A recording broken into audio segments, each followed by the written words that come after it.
Hello YouTube, this is Frugal. I didn't know what to call this video. It's a tricky one. I think some of you are going to get a kick out of it. I was going to call it, maybe I did call it, I don't know, you're watching it, fun with navigation or fun with flight planning or something like that. Here's the thing. There's a number of tricks that people don't realize, in particular with the external tools. My favorite external tools are, of course, Active Sky, which is running around here somewhere. There it is. Active Sky for prepared. And if I'm doing a fully loaded flight, this little monkey down here, which is the Aivlasoft EFB. Now, here's the thing. I was planning to film the next video with the DC6, tutorial number 2. And I thought, you know, rather than follow the flight plan that PMDG give us in that, I would make my own. And I started messing around with the tools and I found out a pretty neat trick that actually applies to any aircraft that's using the default GPS. And this is why it's cool. If you have a complex period aircraft like this, or any complex aircraft, I guess, that has the default GPS, I don't know if some of the add-on GPSs do this. I do know the default one does.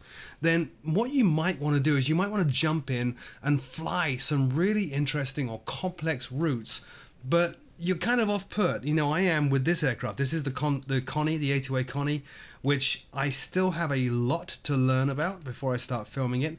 And it's somewhat off-putting. You know, I want to go fly some great routes with this aircraft. I don't really want to delay doing that until I've poured through the manual and studied every procedure. What I'd really like to do is just set up a really good, complex, somewhat realistic route, put it on autopilot, let it fly, and then while it's flying, I can mess with the systems and learn what they all do. Same with the DC6, you know, with that automated flight engineer, the AFE.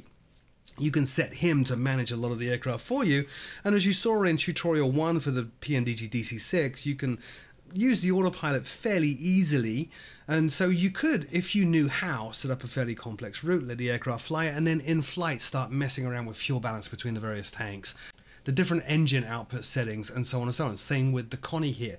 So let me show you some neat tricks that I have discovered. First of all, in Active Sky, go into settings. This is actually very important.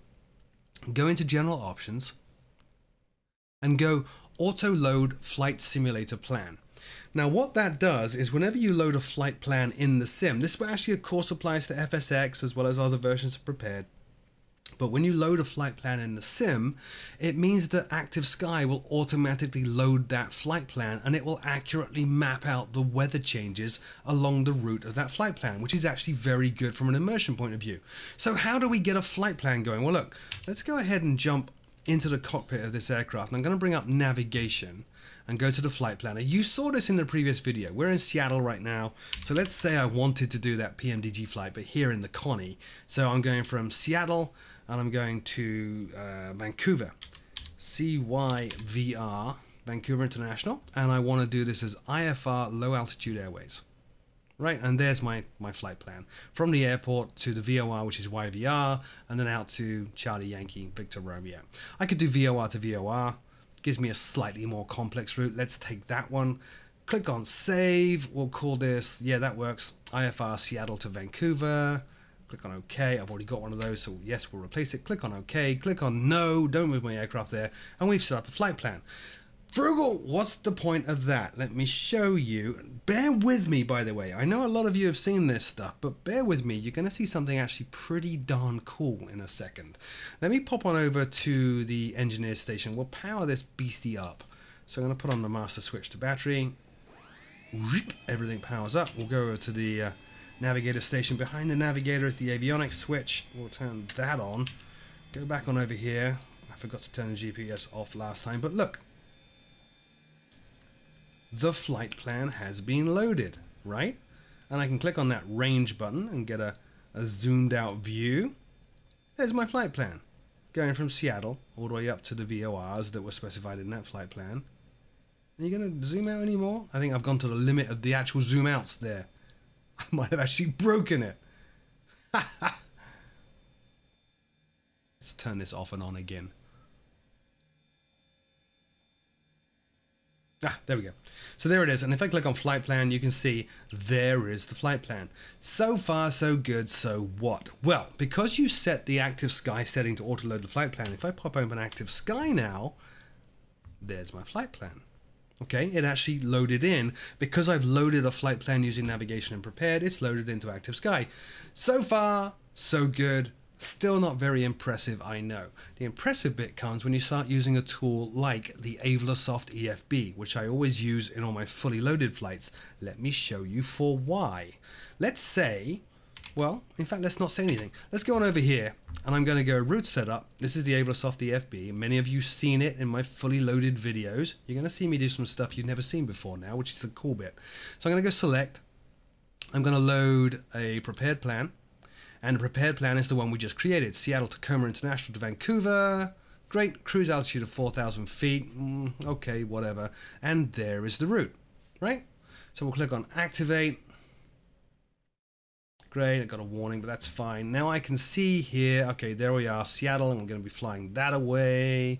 And I can, yeah, I should be able to move this around. There we go. By clicking, there's my route.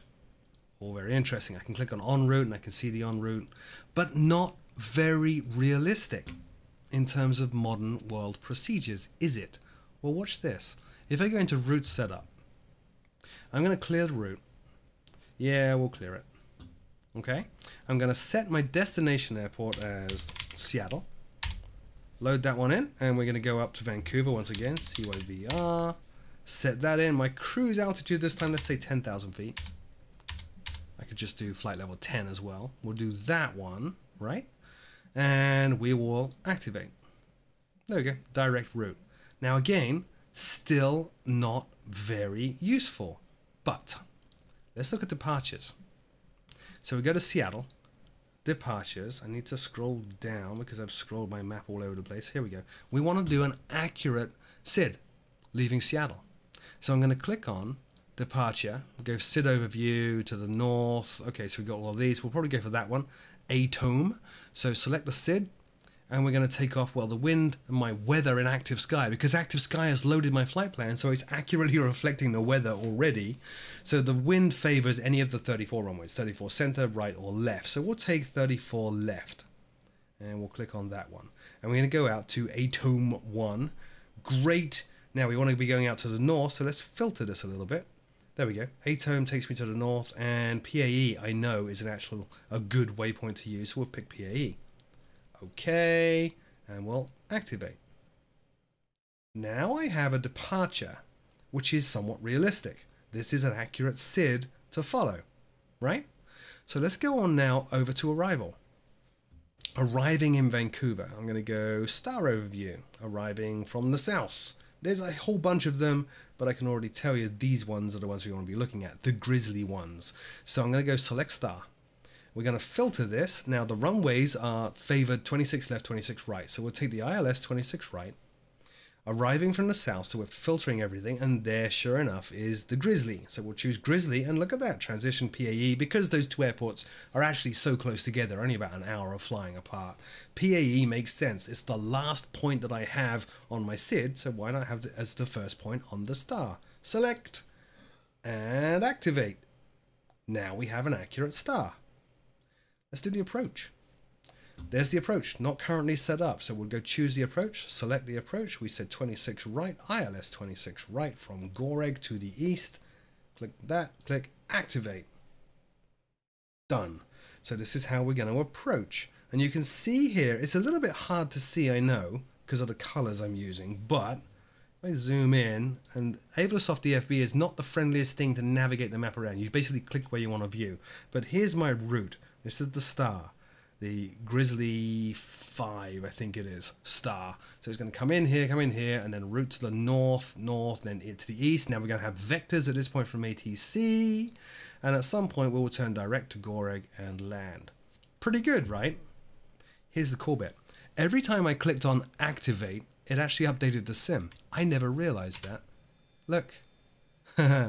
There's all the waypoints. Atomi, we already set in. There's PAE that I just mentioned just now. Let's turn off the flight plan here. Look, look, look. There is the SID. And it's highlighted the current active leg of the SID. Pretty good. But because Aivlasoft EFB has activated that flight plan and loaded it into the default GPS, That in turn means that Active Sky has picked up the new flight plan. There it is, without me doing anything. A neat trick. I know it doesn't apply to everybody. You've got to have Aivlasoft EFB kind of to do all that stuff, but I highly recommend Aivlasoft EFB and have been recommending it for the 4 years that I've been doing videos here on YouTube. I found that to be pretty darn cool. Once again, the reason that's cool is if you have a highly complex aircraft like this, which is the A2A Constellation, or something like the PMDG DC-6, highly complex aircraft which actually help you. You know, they have automation built in to help you somewhat.